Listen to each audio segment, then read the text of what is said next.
আসসালামু আলাইকুম রহমতুল্লাহ।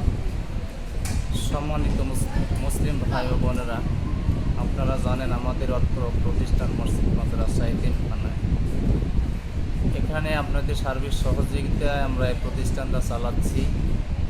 তো আমাদের এই ঘরটা আগে এক ধরনের ছিল, একদম নিম্নমানের।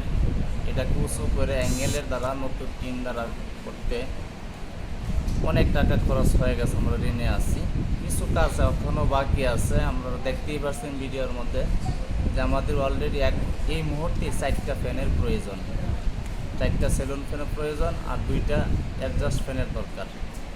তো মাঝখানে অনেক বেশি গরম। আমি আপনাদের কাছে অনুরোধ রাখবো, যেহেতু রমজান মাস, এখানে আলহামদুলিল্লাহ আপনারা জেনে খুশি হবেন, খতমে তারাবি হচ্ছে। আলহামদুলিল্লাহ পুরো মসজিদ ভরে যাচ্ছে। তো 3 জন হাবের সাহেব আমাদের এখানে খতমে তারাবি পড়াচ্ছেন। পিছনে 4টা ফ্যানের প্রয়োজন, না থাকাতে অনেক কষ্ট হচ্ছে মুসল্লি ভাইদের। আমি আপনাদের কাছে অনুরোধ রাখবো, যদি কোনো ভাই এই ফ্যানগুলি দিয়া এই মসজিদের সহযোগিতা করতে পারেন, আমরা তার কাছে কৃতজ্ঞতা থাকবো ইনশাআল্লাহ। তো আপনাদের দোয়া চাই, এই প্রতিষ্ঠানের জন্য খেয়াল রাখবেন। আমরা আপনাদের সকলের জন্য দোয়া করি। আসসালামু আলাইকুম।